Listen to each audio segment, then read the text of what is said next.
L'air était lourd, saturé d'une humidité glaciale. Une obscurité presque totale enveloppait la caverne, ne laissant filtrer que de faibles lueurs verdâtres. Des stalactites menaçantes pendèrent du plafond, tels des crocs acérés prêts à fondre sur les imprudents. Le silence, seulement rompu par le goutte à goutte incessant de l'eau, amplifiait l'atmosphère oppressante. Un sentiment de danger imminent flottait dans l'air, aussi palpable que la moiteur qui collait aux vêtements. Yankai avançait prudemment, tous ses sens en alerte. Chaque bruit, chaque mouvement de l'ombre pouvait annoncer une nouvelle menace. La caverne des insectes, murmurait-on, était un lieu maudit, habité par des créatures cauchemardesques. Il sentait le poids de regards invisibles sur lui, le scrutant depuis les recoins obscurs. Un frisson lui parcourut l'échine. Il n'était pas seul.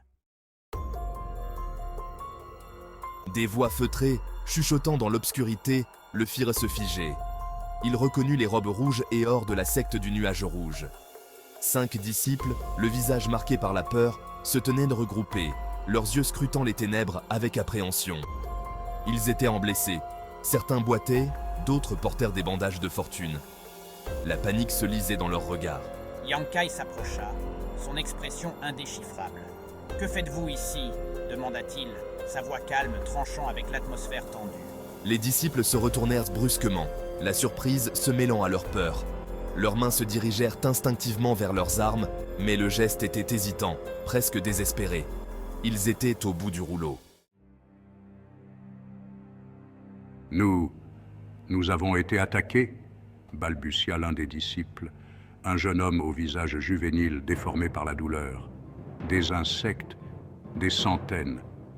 Ils nous ont pris par surprise. Sa voix se brisa. La peur était contagieuse, se répandant comme une traînée de poudre parmi le groupe. Ils étaient en jeunes, inexpérimentés, plongés dans un véritable cauchemar. « Il faut partir d'ici !» s'écria une jeune femme, sa voix tremblante. « Cet endroit est maudit !» Sans attendre de réponse, elle s'engouffra dans un couloir adjacent, suivie de près par les autres. Yankai Les observa partir, un froncement de sourcils soulignant son visage. La fuite était vaine, il ne ferait que s'enfoncer plus profondément dans le piège.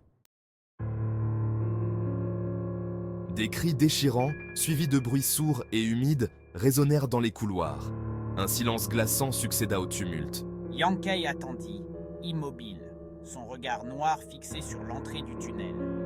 Il n'avait pas besoin de voir pour savoir ce qui s'était passé. L'arrogance de la jeunesse, pensa-t-il, se paye souvent au prix fort.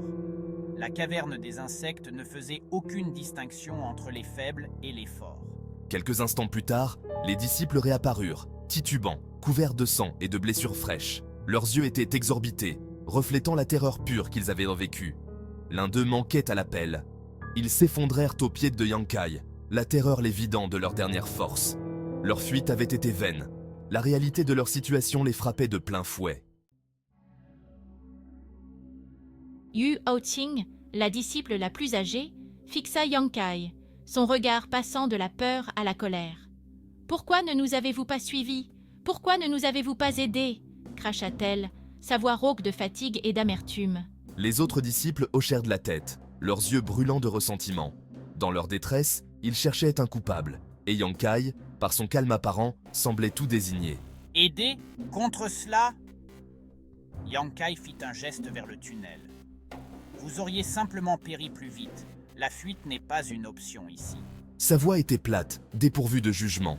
Il ne les blâmait pas pour leur panique, mais il refusait de les ménager. La vérité, aussi dure soit-elle, était nécessaire. Yu Haoxian le regarda, surprise. Son calme au bord du précipice était déconcertant. Un silence pesant s'abattit sur le groupe. Les disciples, épuisés, blessés, étaient en proie à un mélange de peur et d'espoir. Les paroles de Yankai, bien que dures, portaient une étrange lueur d'espoir. Il ne les avait pas abandonnés, il avait survécu. Peut-être y avait-il un moyen de s'en sortir. Le regard de Yu Haoting se posa sur le visage impassible de Yankai. Il dégageait une aura de force tranquille, une assurance qui la fascinait et la terrifiait à la fois. Le silence s'étendait, chaque seconde semblant durer une éternité. Le bruit sourd et régulier des gouttes d'eau qui tombaient des stalactites résonnait comme un compte à rebours macabre. Le temps jouait contre eux. Ils étaient pris au piège, à la merci d'une force invisible et mortelle. Leur destin était suspendu à un fil, et ce fil semblait terriblement fragile. L'air se chargea d'une nouvelle tension. Un frisson différent cette fois, plus primitif. Une odeur nauséabonde, mélange de vase et de chair en décomposition, envahit la caverne. Les yeux de Yankai se plissèrent. Il reconnaissait cette odeur. Le danger se rapprochait. « Ils arrivent », murmura-t-il, sa voix à peine audible dans le silence pesant. Les disciples le regardèrent, la terreur se peignant sur leur visage.